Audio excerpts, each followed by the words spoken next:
Hello, hello, hello. It's Stephanie here, and welcome to this episode of the Rent to Rent Success podcast. I forgot what it was called then. And we have with us a very special guest today. Elena is a property investor, landlord, and entrepreneur. And since moving to London from New York City in 2015, she's been providing guaranteed rent to landlords in Southwest and Southeast London in her rent to rent business. What I love about this as well is Elena has a full time, fast paced job and still also while managing her portfolio of 30 rooms in her rent to rent business. And Elena also has a service based business helping businesses like us to generate more revenue through strategic marketing and outsourcing their admin tasks. So, welcome to the podcast, Elena Belinski. Elena, Thank you, Stephanie. Thank you for having me. brilliant. And did I pronounce your name correctly? That's right. Yes, you can call me Elena. Fabulous. Fabulous. So, I would love it if you could give us a bit of background about you, Elena, and your story, how you got started in property. Sure, absolutely. So at the time, I was living in New York City, so it was exciting life. I did my degree there in finance and investments, and I was already started in corporate, right? So I love finance and investments. So it was the challenge. You always have to solve something, right? So I love stocks and markets. Reading Wall Street Journal every time on my commute. That was my normal routine. So, and although I loved it, I think somewhere deep down, I knew that I wanted a little bit more from my life, something more meaningful, and I wanted to search for that passion. So, and I saw in New York, people worked long hours. I feel like it was like never-ending race to squeeze more out of your day. And it's funny, I actually knew someone who went to bed in their gym clothes just to save a few minutes in the morning. So it's kind of that's a life I was observing and living. And some of my friends, for example, were, joining for happy hour for like at 8 p.m., right? And then had to go back to the offices at 10 p.m. and continue working. So and Wow. it was normal. And but I couldn't relate to it. So I did have an experience working extended hours at some point when I was doing 4 months as a seasonal hire at one of the big four accounting firms, and that kind of made me realize that that lifestyle wasn't for me. And then fast forward 2 years, I decided to move to London to be closer to my family in Ukraine. That's where I'm originally from, and have a fresh start. And as I was planning my move, I ran into a book I'm sure you know very well. It's called Rich Dad Poor Dad. Yes. And to be honest, I didn't expect it to have such an impact on my life. So I just read the book, and it's kind of like planted that seed, and inspired me to start my property journey. And as soon as I moved to London, so I kind of almost straight away started my rent to rent company, so rent to rent business. And that I have to be, I think I'll give credit to a lot of great community that was there at the time. So same as we met with you at one of the events at the time when I moved to London, I didn't know anyone, right? So I started going to different networking events and try to just meet as many people and see what people were doing and what type of businesses they were into. And it was this event, rent to rent event at the time was run by Ilva Palmovska. So I started this event and I was like, it makes a huge difference because it kind of gave me that confidence, and you could see real people who do real things. You read the book and Yeah. it's one thing. When you go there, you meet people and suddenly puts everything into perspective. So, and that's how it basically gave me inspiration. I started my rent to rent company. And so it kind of give me the idea of being the more of entrepreneur versus being an employee. And I kind of jumped into it with thinking, look, even if that's exact strategy, it maybe not necessarily for me in the long run, at least I'm gonna start with that and just, start a business and just get some ideas for my next business. So I kind of just decided just to go for it really. So I registered the company. So And it's kind of was interesting because I was in this new city, right, where I didn't know many people, and suddenly I had all this free time, right? So whereas like in New York, you know, it was a lot of those, you could do so many things, right? The weekends, you always had friends, gatherings, dinners, parties. There's so much going on. Versus now, suddenly you're on your own, so you have all right. So now I don't have any FOMO of like not going anywhere, right? So I can just go and focus on my business. I was building my website. I was doing viewings. I was calling agents, all that kind of outside of my full time. And I have to say, it was very liberating in a way, just to start my own company. Yeah, well, that sounds like a very exciting journey. Having that full-on lifestyle in New York, coming to London, starting your rent-to-rent business, and shout out to Ilva Pavlovska. She's been on the show as well, and we love Ilva, don't we? And also to Rent Live, the in-person networking event that's run by Steve and Katerina Curtis. So let's just talk, because you started your business, you had your rent to rents, that was going well, but then you decided to start an outsourcing business. So tell us what inspired you there. Sure. So, and I was going. So, as basically what happened is, as I was going to events and I was networking with property, professionals, renters, property developers, different type of people in property. I realized and I kind of saw that most people I meet spend too much time doing too many things. It's just what it is, right? And and so many people running their businesses completely on their own. And Mm.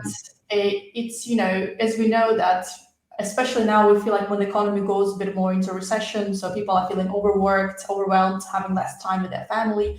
So 90% of UK businesses are micro businesses, right? As we know, with between 0 and 9 employees, which is it's interesting statistics, right? So, Mhm. and which, if you think about it, defeats the whole purpose of starting your business, because you want to work towards your financial freedom. You want to work towards passive income or whatnot. So, and the first step really to move away from it is just really hiring your first team member, right? And Yes. yeah, I guess, and that's where I found where that's where VA come to play, right? Virtual assistants. You mentioned you have your virtual assistant, Stephanie. So I found, for me, it just made a huge difference.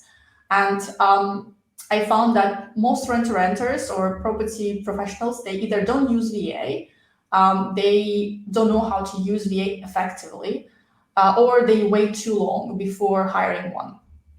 And a lot of people focus on deals, so it's like how many rooms they can get, how many HMOs they're gonna get. So it's not so much in building the business, so, and just you need to build a business to allow that growth to happen. And when I started my rent-to-rent company, at the time I was working in financial reporting in Canary Wharf. And I knew that running business on my own, it was just physically not possible. So I just needed to find a way to achieve my goals by putting less hours, right? And that's when I read another book, which I know I'm sure you know well as well. It's 4 Hour Work Week by Tim Ferriss. Um, and I have to say, I love the book. It's a brilliant book, Yeah. definitely recommend it. And Tim Ferriss's advice was to hire VA before you need one. And I was like, look, I have nothing to lose, right? So I went along and I just hired my first VA even before I got my first rent to rent, which I don't think many people do. And I have to say now that this was the best decision ever. So, and even though there were so many things that still up in the air, I didn't know exactly how I'm going to run my company, what tasks I'm going to give to my VA. But the idea was that there was a lot of things to do, and that it was really helpful to have this second pair of hands just to give the task to, and help with those streamer activities in a new company. And Well, yeah, go on. thank you so much, Elena. I know people will have a lot of questions, and I have a few, but I would love to know, at that stage, before you had your first properties, you said it was one of the best things you've ever done. So what did your VA help you with? at that stage? Sure. So at that time, literally anything that I have admin tasks for wise. So they at that time they helped me to find new properties. So because I was actively searching for the new rents, so it was they were looking through the listings with the different portals. So they were shortlisting the properties. So they were initiating the first conversations. They were putting databases for me as to the properties to view. So then there were so because there was no tenants at that time to communicate with, they were basically just helping also with the new company setting up things. I think setting up systems, setting up like emails, setting up, it's on that perspective. And they also helped me a bit of with marketing, although that part I don't recommend. So they were helping with social media at the time, but going now fast forward a few years, I realized maybe if I were to start again, this is not exactly what I would do with that VA. So, but yeah, definitely anything admin, responding messages, research, communication, like initiating messages, it's really simplified my life. Yeah, yeah. I think for many people, it is overwhelming thinking about taking a VAA on, and people think you have to take them on full time. So it'd be interesting to hear from you with that first VA before you had your properties. On what basis did you take her on or him? Was it a few hours a week, or how did you take them on, and how much were they? Yeah, sure. So I always had VAs on the in a way zero contract. So basically, they were only paid for the hours that they were putting in. And that's kind of like it's as a young business, that concept I think works the best because you can control. So if there's more activity in the company, you pay more versus if there's like a bit of slowdown, you pay less, and you can always control that amount. So it's never going to be the point where you are now going downhill with spending all this massive cost, like having all this massive cost just to for your contractors and VAs. So yeah, definitely at the beginning I would recommend zero contract, and it's something VAs do like. I would have to say after a certain time they do like a bit of certainty. So if you kind of can in a way in average guarantee 2 hours 3 hours per week, sorry, 2 3 hours per day, so then they're going to be more inclined to stay longer. Yes. Just but at the beginning it's kind of like it depends what are the things they're doing, right? So if they're having other jobs, so they're willing to be more flexible to just have your it's a more like the second job or third job. Some of them have juggling multiple things. And where was your VA based? And if it's not too personal, can you say the rate that you were paying at the beginning? Sure. So actually, so currently we have all VAs from Philippines. So and it's kind of like that's kind of I went the long way to identify that's where we are currently. It's the best way for us, the best country for us to source our VAs. At the time when I was starting, I was experimenting with all sorts of countries. So I actually had my first VAs were from Ukraine. That's where I'm from. So and the idea was that I wanted to have to help to go back to help people from my country in a way. So I'm like, okay, there is the work to be done, Yeah. and there is on that side they want some. There's a lot of there's a lot of unemployment. So how do we connect the dots? Go back and how do I help? So I was kind of from that perspective, really wanted to make it work. So it was a while. So I had my first VAs from Ukraine, and then it's kind of like I started experimenting with different countries. So we had South Africa, we had India, we had Pakistan, and now like it's most people from Philippines, and mainly it's because of language. So it depends what type of VA you need in your business. So if it's admin VA, like general VA, Philippines are working the best for us. But I know a lot of people there's a lot of outsourcing companies, maybe for IT in Ukraine, Poland, in those type of locations. So for those skill sets, those countries could be the best. Whereas like if you just want admin support, then it's better to recruit someone from the country that's already English is already native language. It just makes things a lot easier. Okay, yeah. As it turns out, our VA is also from the Philippines, and it was very affordable at the beginning. Our original first VA was from People Per Hour, and we paid a bit more for her. Um, I can't remember exactly. I want to say about £10 an hour. But our VA from the Philippines, when we started, that VA left when we got full-time staff. Then we had another VA, and I want to say she was paid in dollars, US dollars, and that was $3 an hour at the time. But it's obviously she's been with us for 5 years, and so her rate has gone up over that time. Yeah, sorry, I didn't. I still didn't answer your question about how much we paid. So originally it's really varied. So there was a time where we paid someone from Ukraine £1, £2 an hour. Then I had more permanent VA. We paid in dollars, and it was $5 an hour. That's one of the long term VAs that I've had.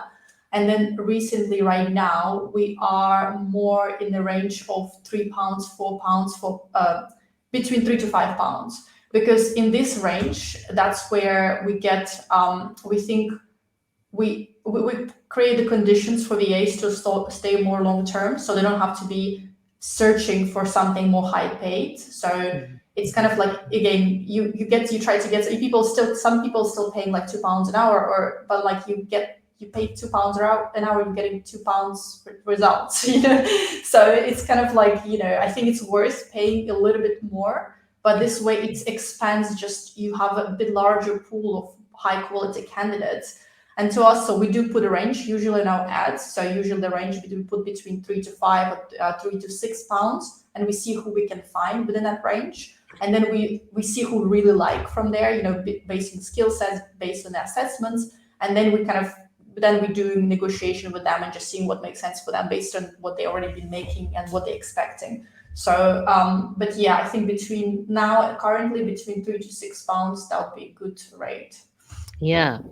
And I love it because it's a win for everybody, because at that range, especially the higher end, it feels like a really good salary for the person coming along. And for you, it's great as well because it's such immense value added to the business, having that flexibility and not needing to do everything. So I want to cycle back a little bit because you came in, you had what I'm guessing was quite a well-paid job when you moved from New York to London, and you decided to set up your own business after being inspired by, Rich Dad Poor Dad, and later on by the 4-hour work week. But what inspired you to?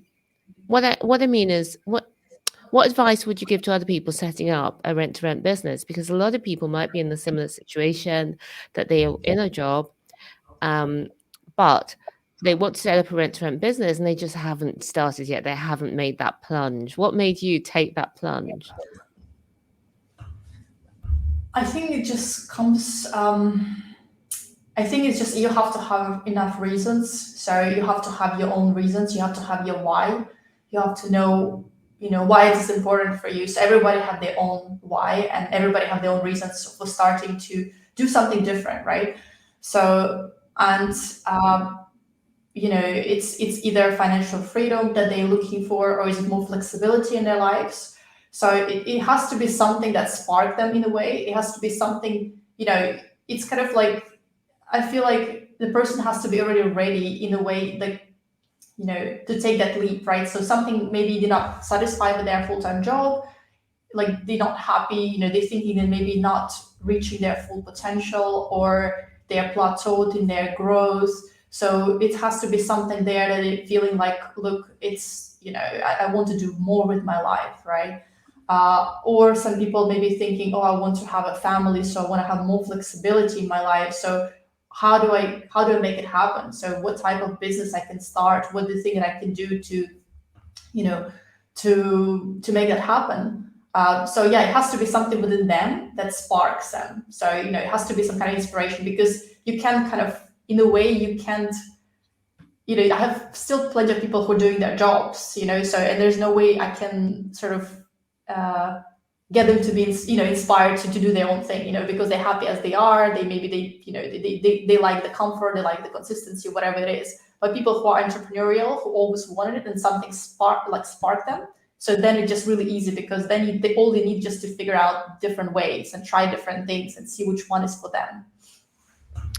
You know what I think? I think people expect it to feel good. And that's why they don't start sometimes. They've got Mm, that spark, they've got the urge, they know that they're supposed to, it feels like what they're supposed to do, but it doesn't feel good. That decision, it feels scary. And I think sometimes people think, oh, it feels scary, maybe I shouldn't do it. But of course, it feels scary. As you go to the next evolution of yourself, anytime you try something different, do something different, there will be that element of, oh, your brain will start saying, oh, maybe you can't do this. Maybe you haven't done this before. Maybe you should stay where you are. Maybe you should stay safe. I don't want you going into danger. Um, and so I think that's what holds people back. But if you expect that, yeah, it's going to feel a little bit uncomfortable when you make that very first step, the second step, the third step, the fourth step, the fifth step, it's going to be easier. But then you're going to meet something else, another obstacle, and it's going to feel a little bit scary again. But that's what makes life more interesting. That's what makes life more exciting. That's what people get the full, like, I've really lived a full life rather than always staying in the cave and never experiencing anything that you get when you go outside of the cave and live the life that you're supposed to be living. absolutely. So I know that you help people with property. Where should people start? Let's talk about a rent-to-rent business. If people want to outsource, where should they start? What tasks should they start to outsource to their VA? Sure. So for that, I think the first step really, if somebody wants to save time in their rent-to-rent business, right? So what is it they should start with? So I think the first step is really start documenting everything you do. So it's kind of that's really the first step, because without really understanding all of the processes, without having it outlined, it's hard to kind of give it to someone if you hold everything in your head in a way. So first step is definitely to record everything. Second is to systemize as much as possible. So and what that has so systemizing has to be done before outsourcing. So it's just more efficient. So for example, I was just gonna give like example. If so I had people coming to me and they were, had 6 rent-to-rents and they were still doing the like their bookkeeping in Excel, right? So and I'm just looking at it, it's like, yeah, I'm not saying it can be done, it can, right? But I just feel like it's so much additional work. Like, why would you do that if there is accounting software for that, right? So it takes, yeah, it takes a bit of adjustment. You have to onboard all of that. You have to, convert all of your records and just move to the software. But that's like really the first step, because yes, you can hire VA first, get your VA to do everything in Excel, but it's going to be a bit of waste of time because you're going to have to pay a bit more to VA to do everything manually versus systemize it first, get them on the software, and then you at that point, number third is already delegate, and you let's say hire VA and you delegate, you train them on how to use the softwares. So I think those are kind of in that order. It just makes it a bit more efficient and just makes things a bit easier. I like it. That is the one thing that really overwhelmed me when I was starting out. The idea I wanted to take on a VA. We did take on a VA once we had the first two properties, but the idea that we had to have everything recorded and everything systemized, really, I felt, I don't know where to start with this. And we just started off with the first job, which was the tenant onboarding online, which I had just been through that process. And we created a spreadsheet. Now you would do it in Asana or Trello or one of those task management software, so that we knew for each person we were onboarding, we knew which stage of the process we were at because the thing would move across, and then the VA could take that over, and then that information would go into the property management software, and then they would take over from there. Now I know that some of the property management software, they actually take you from potential tenant through the onboarding process within the software. That wasn't the case when we started. Yes, absolutely. It does make a difference. So it's just having property management software. So we are currently onboarding on Coho. So it is actually funny enough, I found out about Coho through your podcast, Stephanie, and it was great. It was like, oh, Coho, like it's because I know like people do art tours, but I was like, okay, it's gonna be a Yeah. little bit more work. So I hear different, it's a great system, but it's you need to like spend time doing that. And when I heard Coho and I like the idea of it, I'm like, let's try it out. So, and it's Mm. actually, I love that it's so intuitive. And we are currently in the process of like training our team to onboard our rooms for it. So it just makes it easier because you have a summary of, each person by room, and you know exactly who's staying where, and what I loved about it also is that reminder about all of those compliances for each property. So it has, that's why you don't forget about electric certificate, gas certificate, all of those HMO, when it's expiring, and all those type of things. So everything is in one place. So, and you can keep everything, of course you can keep records, you can have folders and everything, but it's just like, why would you not make your life simpler, and have everything in one place and just do not worry about forgetting something and then getting in trouble for that. So yeah, it definitely helps. Yeah, and it definitely helps with outsourcing because once you've got everything on Coho or any property management software, then you can oversee it from anywhere in the world. Say if you have somebody managing it for you, like a VA, you can oversee it, and your VA can go in and do everything. Your tenants get access to the things that they need to see.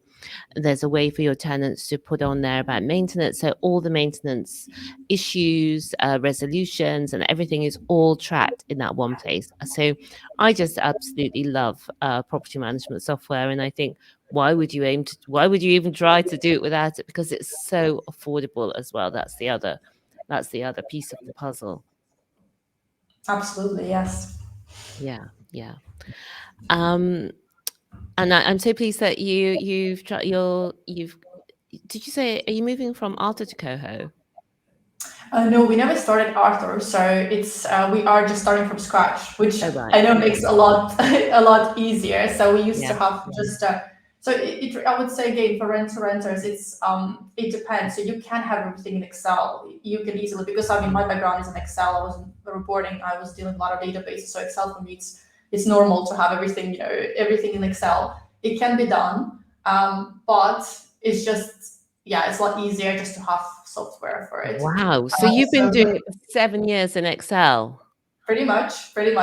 So, and That that's why I'm saying there's no like right or wrong in a way. So people have to decide. So what, for their stage, what is the, it's kind of an investment, right? So you have to decide at which point start making investment in which areas, right? So you're kind of identifying first bigger problems, right? So you see where the bigger problem is. Is a bigger problem, that we are forgetting something, is a bigger problem, so, and just tackling those bigger problems. So at that time we didn't have a bigger problem, like we didn't have a big problem because everything was organized. So we have calendar, we have Excel, everything was organized. And then now we're like, look, there's the better tools for it, so let's get to it. Well, I think, let's face it, your Excel spreadsheet's gonna be different to mine. You've probably got something that looks like a piece of software and that works like a piece of software. Excel is a very powerful tool. So when I say Excel spreadsheet, I mean something different to probably what you're using, which is probably something much more sophisticated than the average person would be setting up. But good for you. So now you're over to Coho, and I'm glad that that's going well. I've heard so many good reviews from other HMO landlords who usually are unimpressed by anything to raving about Coho. So good. All right. So the other thing you do, you help people with outsourcing for their property business, which we've talked about, but you also help people to grow their audience on social media. And for people with rent to rent businesses, what should they be doing on social media? I'd love to know. Sure. So it's really, so I think the easiest way to look at it is to understand first what is the goal for it. So it's, it's just not, it's kind of like, just because everybody's on social media right now, everybody's on TikTok, Instagram, all that, doesn't mean you have to be there. So, and if you have to be there, it's what's the purpose for it. What's a good goal for a rent to rent business? You've got a rent to rent HMO business. What's a good goal?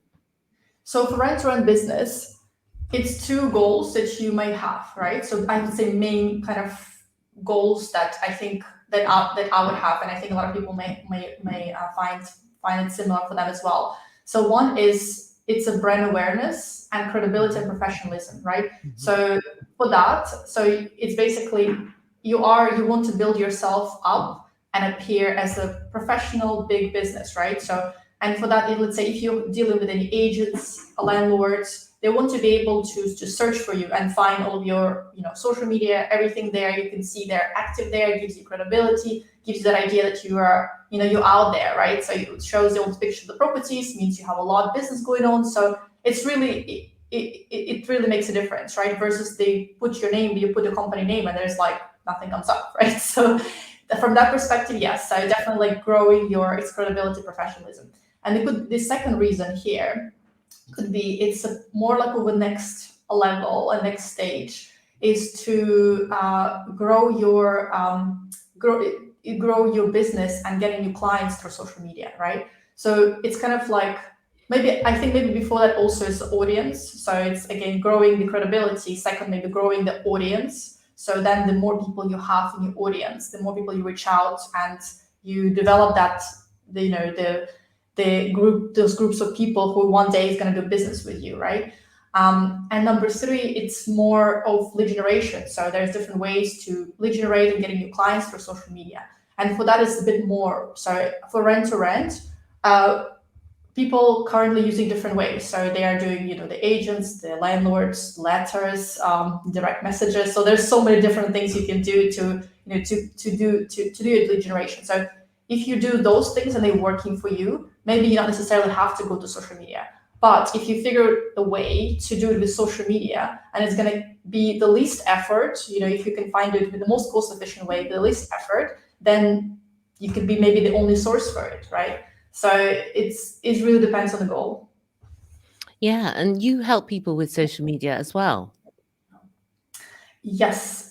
So we are right now. So how it's funny enough how we came to it is also so it started with VAs. So we started sourcing. So first for ourselves. So we had this problem and we had to develop. So we developed a system for ourselves how to this process by which we're going to identify and get those top performing VAs on our teams. So that's kind of how it started. And then some people came to us. So like, how do you do it? What's the secret in a way? So I also want to save 20 hours a week as the same way as you do. And I was in a pretty good place because I had everything in a way outsourced. So I had VA, so 20 hours free per week. So I had most tasks were done. So it was like this peace of mind when everything is sorted, everything is in order. Emails are answered, so bookkeeping is up to date. For some tasks, they're automatically done, and some of them you just maybe need to send a message and it's getting done. So it does make a difference. So, and the best part was that I didn't have to log into Spare Room for about 2 years, I think. So that felt just awesome. So, and it kind of people start asking. So we start sourcing VAs also for others. So because we developed the system for ourselves, it was a lot easier. We were like, okay, how do we help others to do the same? And I was first just giving tips and tricks as to how to hire and how to make it VA experience success. But then I realized people don't have time for it, so you still have to go through all of the process themselves. And I'm not blaming them because there's so much to do in the business, right? So what we did is we developed the system, we start helping others to do the same. So that's kind of a start with VAs. And then the next coming to your question about marketing. So I get people start asking to find social media VAs. And that's where we had a bit different. So it's kind of sounded first, okay, look, there's a problem out there. We have this problem and other people out there have the same problem, which is, they want someone to manage their social media accounts. They want to have good presence online, right? So, and we need to find a way to solve it, right?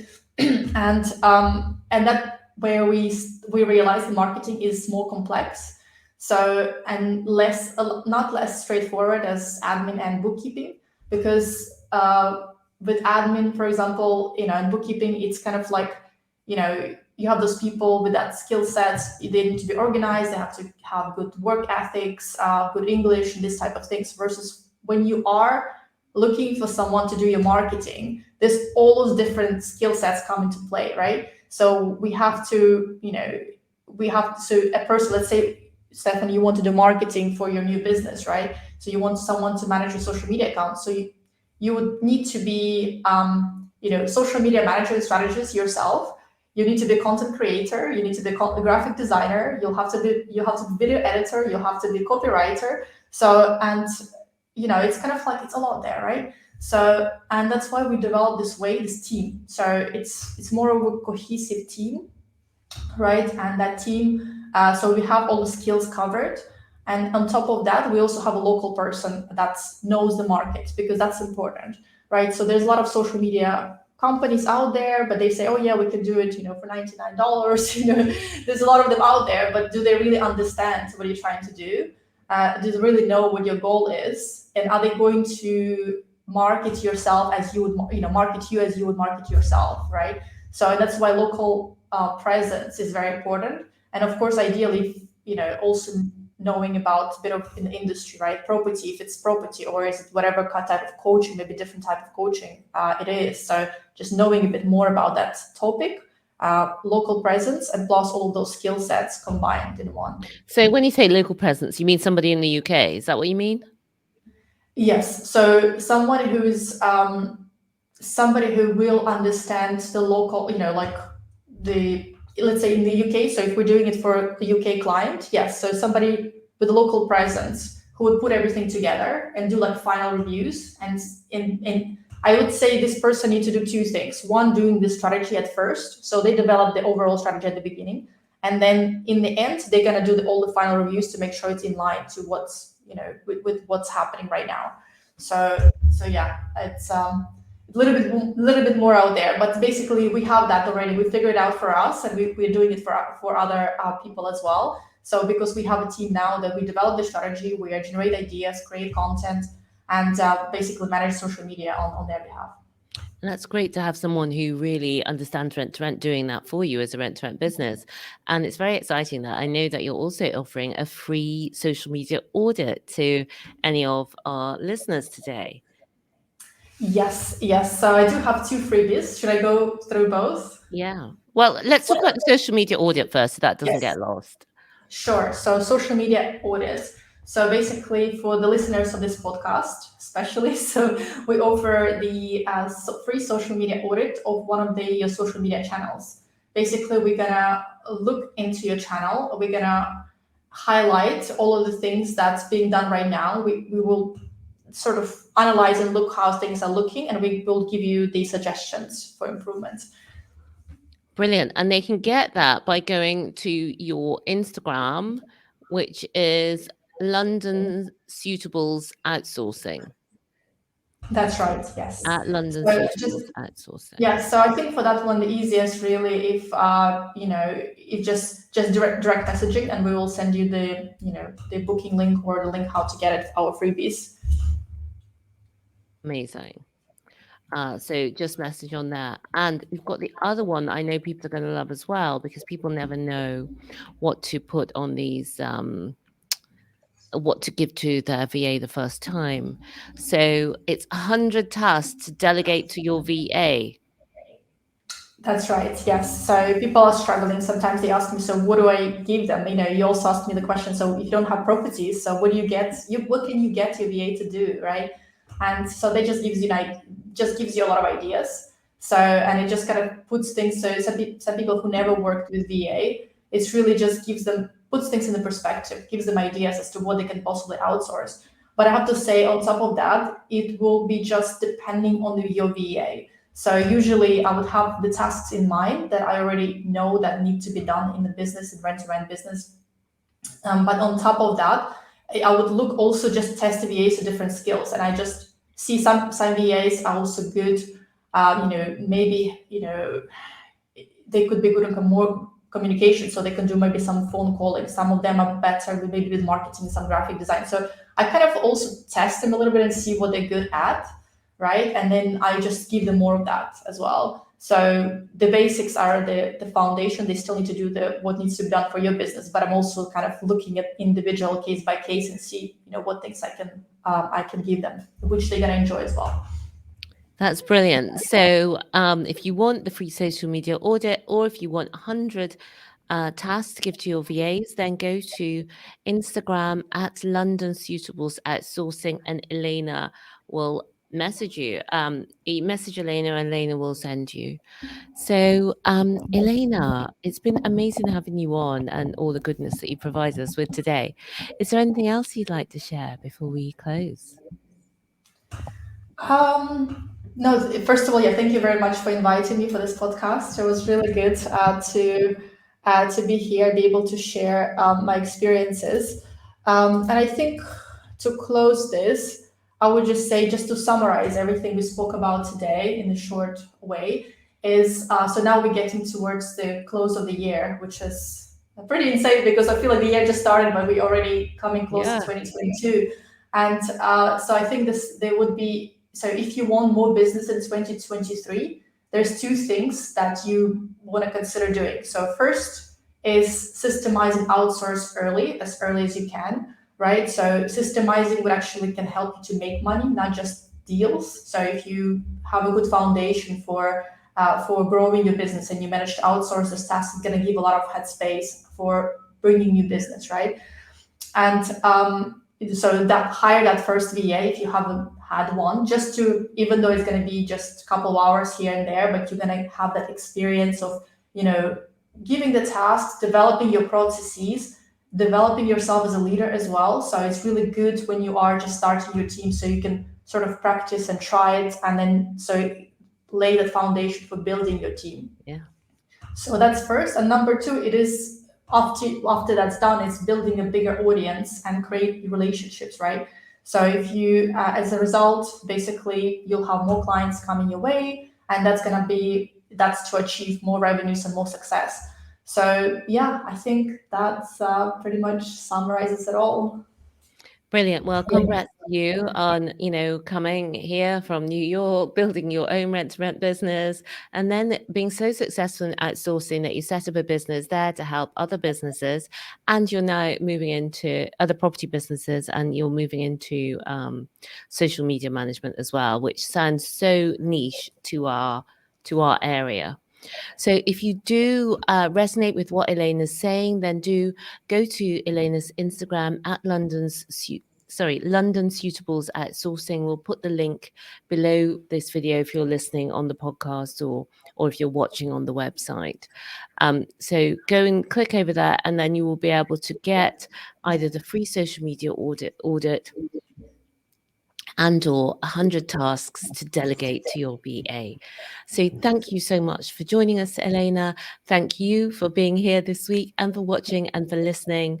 And I will see you all again next week. Remember, believe bigger, be bolder, be a game changer. See you soon.